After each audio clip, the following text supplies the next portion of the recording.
ఏమి నిల్చున్నారు? కూర్చోండి. సిక్కుమాలిన దేశద్రోహులారా, కూర్చోండి కూర్చోండి. అహం అనగలేదు నీకు. నిన్ను చిత్రవత చేసుంటే నా అహం అణుగుండేది. లేదా ఎల్లప్ప తొండైమాను మా ఈ దేశంలో పుట్టకుండానైనా ఉంటే నీకు ఇంత అహం తలకెక్కి ఉండేది కాదు. గౌరవనీయులు తిట్టకూడదు. ఇంకెందుకు భయపడుతున్నావు? ఉన్న మాట కుయ్యి, ఈ కుక్కల్ని తిట్టద్దని. దొరగారు, విశ్వాసం గలది కుక్క ఒక్కటేనండి. అది మనకు మంచి మాటే కావచ్చు. ఇతడెవడానికి అది కూడా రైతే. అధికారులు మిమ్మల్ని దూషించా ఈ పరాజితుడికి హక్కు ఏమాత్రం లేదు. ఏ ఎల్లప్ప, హీనంగా మాట్లాడకు. నాలుగు కోసేస్తా. వైరికి లోబడ్డావు, వీరుల్ని మంత్రించావు, ఇక తొత్తు వైవత్తులు శౌర్యములకు నీళ్లు వదిలావు, హీరుల్ని సేవించావు, వెలుగింక విలాసాల్లో కూడవైనావు, కుట్ర పన్నావు, గోతులు తీశావు కురుకింక పదవులతో. అయితే అందరూ నిన్ను పొగడతారు. ఇక నీ కళలు నిజమవకపోవని మాత్రం ఆశించకు. నువ్వు కట్టి ఇచ్చావు, నేను కట్టి వేయబడ్డాను. మనం ఇద్దరం ఏకమాతృదేశ జనితులమే కదా. కానికాలం వచ్చినా మనకింక కలకాలం నిలిచి ఉండేది వంశగౌరవమే. కనుక నా మాటల్లో ధర్మం ఉన్నదని ఒప్పుకోవటం వల్ల నష్టం లేదు. కారణం న్యాయం ఒక్కటే. అయితే ఇతడు నిన్న వచ్చాడు, ఈ రోజు ఉంటాడు, రేపు పోతాడు అనే సామెతకి సత్యానికి లోబడ్డవాడు ఎప్పటికైనా మనతో కలిగిన వాడే. వారి కత్తి పదును చూసి బెదరవద్దు, వారి మోచేతి నీళ్లు మాత్రం తాగద్దు. నా హితము నీకు మాత్రమే కాదు, మనతో సింహాల వలె పుట్టి నేడు గొర్రెల వలె తోకలాడింప సంసిద్ధులైన హీరులకు మాన మర్యాద అమ్ముకున్న తుచ్చులందరికీ తిట్టడమే కాదు కాంగ్రించులేస్తున్నా. మూఢ ప్రలాపాలు. నేరస్తుడు ఇంకా నోరెత్తక ఇప్పుడు అపరాధాన్ని ఒప్పుకొని నేరాన్ని తగ్గించ వీలు పడునేమో చూసుకోమని. మేము కుక్కను వధించాలన్నా చట్ట ప్రకారం నేరం కాకపోతే వధించము. బంతికును నీతివంతుల్లాగా నటించుటకు పూలు రకరకాల వేషాల్లో ఇదొక పద్ధతి తెలిసింది. జరగబోయే పర్యవసానం తెలిసింది. లోకంలో ప్రతిష్టగా ఆడుతున్న నాటకం ఇది. నువ్వు నేరస్తుడేగా. నిన్ను వధించగా విడితే నేను నేరస్తున్నే. ఏమిటి ముందు వాదం? సూటి మాటలో బదులు చెప్పు. కంపెనీ శాసనానికి నీవెందుకు తలకొలేదు? కంపెనీ అంటే క్రయం విక్రయం కోసం వచ్చిన ఒక వర్తక సమూహం. వారి అధీనంలో ఉండేది ముడి సరుకు, మహావీరులు కాదు. కరసారిది దొరలుకున్న దేశం మీద అధికారమే. స్వధర్మం వీడి దేశాన్ని అమ్మదారుడు భర్తపుత్రుడు. ఎవరైనా విక్రయించుంటే అతన్నే పోయి అడిగి ఉండవలసింది ఈ విషయం. అతను బాబు, వారు నిన్ను అడగండి అన్నారు. అతన్ని నేను అడగమన్నానని నువ్వు అతన్నే పోయి అడుగు. మళ్ళీ ముందు మాటని ఇవి కోపాన్ని రెచ్చగొడతాయి. వీరుడికే కదా కోపం రావటం. నీకెక్కడి నుంచి వస్తుంది కోపం? దుడుకు, పొగలు, అహంభావం, వెటకారం ఇత్యాదిలోనూ మితిమీరుతున్నావు. అవి ప్రగతిని బట్టి వస్తాయి. అది అధిక ప్రసంగం కాదారదు. మీ వంటి వాళ్ళు ఉన్ననాళ్ళు వెటకారం తగ్గదు, వెల్లువలా పొంగుతుంది. చండభానుడంతటి వాడికి కూడా ఈ దొరల ఆజ్ఞ అయితేనే ఉదయం అస్తమయం. ఆ కథలన్నీ ఇక్కడ మాకు చెప్పకోయ్. సూర్యుడిని నిరోధించ మగవాడిదాకా ఎందుకు? ఒక మగువు నిరోధించిన కథలెన్నో ఇక్కడ ఇదివరకే లెక్కకు మించినన్నున్నాయి. ఇంకేదైనా ఉంటే వాగు. తక్కిన పాలయగాండ్రంతా మా పాదాక్రాంతులే పదవులు పొందారు. నువ్వొక్కడివి ముందు పట్టు పట్టడం అది నీకు లాభమా? అందరూ మీ పాదాలు పట్టగా నేను ఒక్కడే పట్టనైతే అది నీకు నష్టమా? ఇతడు మాటలు నేర్చినవాడు. మాటలు నేర్చినవాడిని. వట్టి మాటలు కాదు, పౌరుష ప్రతాపశాలిని, ద్వేషాలిని, విఖ్యాత శౌర్యశాలిని. కనుకనే స్వేచ్ఛాప్రియ సింహ స్వప్నాన్ని. ఉక్కు మనిషిని నాకు చాలా పేరు. నా వద్దే పేరుతున్నావే. అనచవలసిన పశువు, దానికి మర్యాదనిచ్చి మాట్లాడటం తగదసలు. మూర్ఖుడా, బానిశీలిగాను నేను. శౌర్యం, ప్రేమ, క్షమ ఇవన్నీ ఉక్కుపాలతో నెచ్చిన వాడిని. నా దేశం సుఖ్యాతము భారతదేశం. విజ్ఞానం, వేదాంతం విశ్వానికి వెదజల్లి కీర్తిగాంచినది ఈ దేశం. వీరము, శౌర్యము తొడిగిసలాడే దేశం. ఇక్కడ పుట్టినవాడు భీరువు కాలేడు.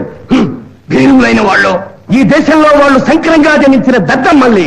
ఈ దేశ ప్రజలం ప్రజ్ఞా సంపన్నులం, పౌరుషానికి ప్రసిద్ధులం, పరమక్షమాగుణ వెలిసిత ప్రభావులం. భువనైక వీర ప్రతాపశాలులకు ఏకైక జాతి అయిన చరిత్రలో సువర్ణాధ్యాయం సృజించిన వారు. మమ్మల్ని అణిచిముంతా దైవమే తలపలేదు.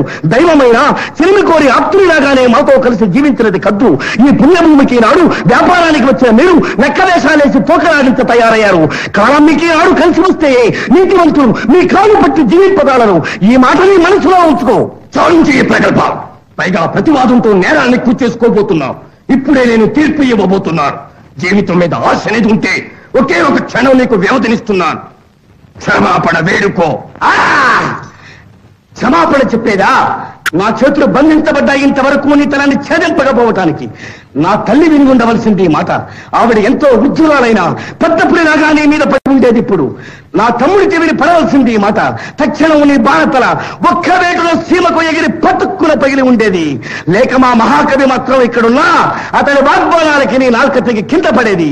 వీర భారత రమణీమణి నా భార్యకు మటుకు ఇప్పుడు ఇది తెలుసుంటే నిశ్చయంగా నిన్ను దహించుండేది. కానీ ఇక్కడో నికృష్టులు, మూర్ఖులు, నీతి లేని కాపురుషులు, అసూయాపరులు, దురాశాపరులైన జాతి ద్రోహులు, కులద్రోహులు సమకూడటంతో నువ్వు మానాభామానాలు లేక మేకవన్య పులివై నా దేశమాతకే ద్రోహం తలపెట్టి జీవోత్సవానివై ఇక్కడ నిల్చుని ఉన్నావు. ఏం చెయ్యను దేశమాత? ఈ కళంకం నీకా నాకా? అరే ఎలప్ప, నాకు విడిపడుతుంది, నా పేరు నిలుస్తుంది.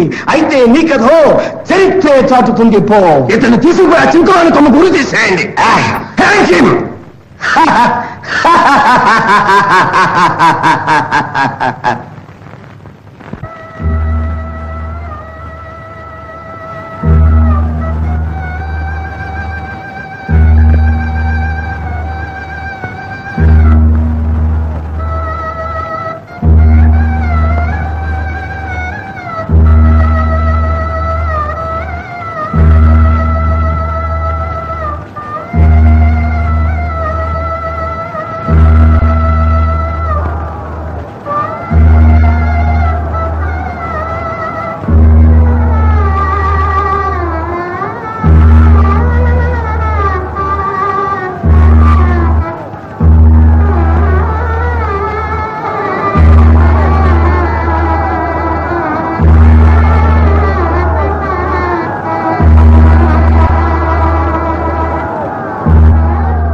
మొదలుపెట్టండి.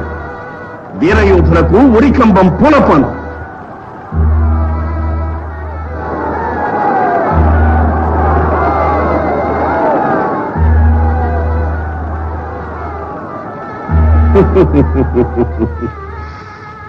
నాడు పోరులో వీరస్వర్గాన్నంటిన దేశభక్తులతో నేను మరణించి ఉండవలసింది.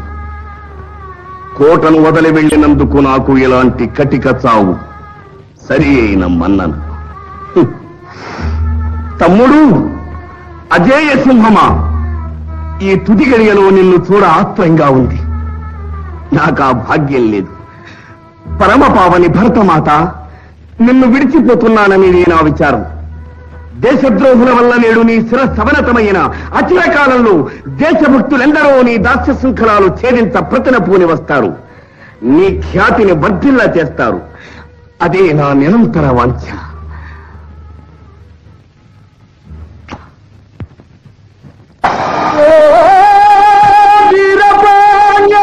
కట్ట బ్రహ్మన్న ఉరిపాలై ఒరిగిపోయిన